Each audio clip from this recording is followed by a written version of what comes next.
Praise the lord. దేవుని నామంలో మీకు అందరికీ శుభములు కలుగును కాగా.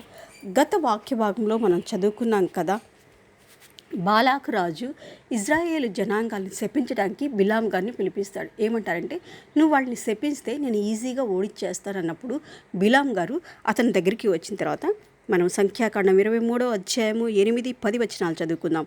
ఏమని శపింపగలను, దేవుడు శపింపలేదే. ఏమని భయపెట్టగలను, దేవుడు భయపెట్టలేదే. యాకోబు రేణువులను ఎవరు లెక్కించెదరు.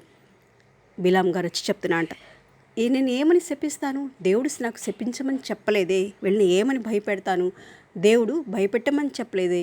యాకోబు రేణువులను ఎవరు లెక్కించెదరు.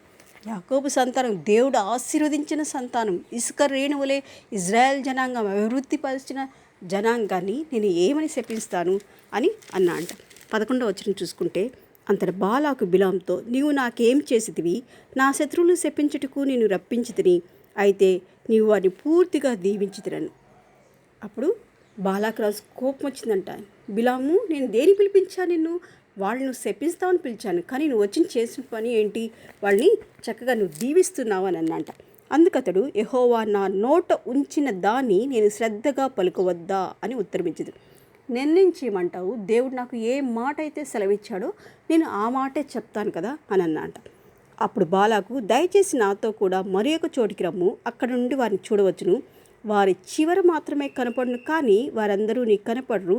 అక్కడ నుండి నా నిమిత్తము వారిని శపింపవలని అతనితో చెప్పి, అప్పుడు ఏం చెప్పాడంటే, సరే ఇక్కడ వద్దు కదా, అవతలికి వెళ్దాం, మనం ఆ చివరికి వెళ్దాం. వెళ్ళినప్పుడు నీకు ఇజ్రాయెల్ జనాంగం బ్యాక్ సైడ్ కొంతమందే కనిపిస్తారు, అప్పుడు నువ్వు వాళ్ళని ఈజీగా శపించవచ్చు. ఎక్కువ మంది కనిపించేటప్పటికి నువ్వేం చేసావంటే, వాళ్ళని దేవుని ఇజ్రాయెల్ జనాంగము అని చెప్పి దీవించావేమో, అలా కాదు, నువ్వు వాళ్ళని శపించవచ్చు అని చెప్పి ఇంకొక చోటికి బ్యాక్ సైడ్కి ఈ బిలాం గారిని తోడుకొని వెళ్తారు.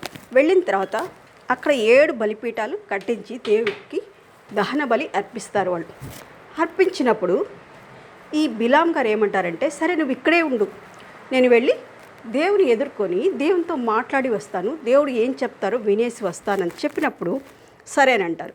యెహోవా బిలాముని ఎదుర్కొని ఒక మాటను అతని నోట ఉంచి, నీవు బాలాకు నొద్దకు తిరిగి వెళ్ళి ఇట్లు చెప్పమను.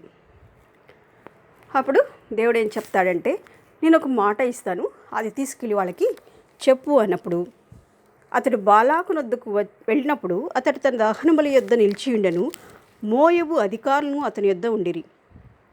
సరే అని చెప్పి బిలాం గారు వెనక్కి తిరిగి వచ్చినప్పుడు ఆ దహనబలి వద్ద ఈ బాలాకు రాజు అతనితో పాటు ఈ అధికారులు కూడా కొంతమంది ఉన్నారంట. బాలాకు యెహోవా ఏమి చెప్పినని అడగ్గా, ఇక రాగానే బాగా వెంటనే అడిగారంట, ఏం చెప్పారు మీ యెహోవా దేవుడితో అని అడిగినప్పుడు బిలాము ఉపమాన రీతిగా ఇట్లను, బాలాకు లేచి వినుము, సిప్పోరు కుమారుడా, చెవినొగ్గి నా మాట ఆలకించుము. దేవుడు అబద్ధమాడుటకు ఆయన మానవుడు కాడు, పశ్చాత్తాపడుటకు ఆయన నరపుత్రుడు కాడు. ఆయన చెప్పి చేయకుండునా, ఆయన మాట ఇచ్చి స్థాపింపకుండునా. ఇదిగో దీవించుమని నాకు సెలవాయను, ఆయన దీవించును, నేను దాన్ని మార్చలేను.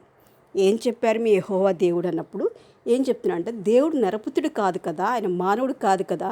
ఒక మాట చెప్పి మాట మార్చడానికి, అయ్యో నేను ఇలా అనవసరంగా అన్నానే మళ్ళీ మాట మారుద్దామని అనడానికి ఆయన నరపుత్రుడు కాదు కదా.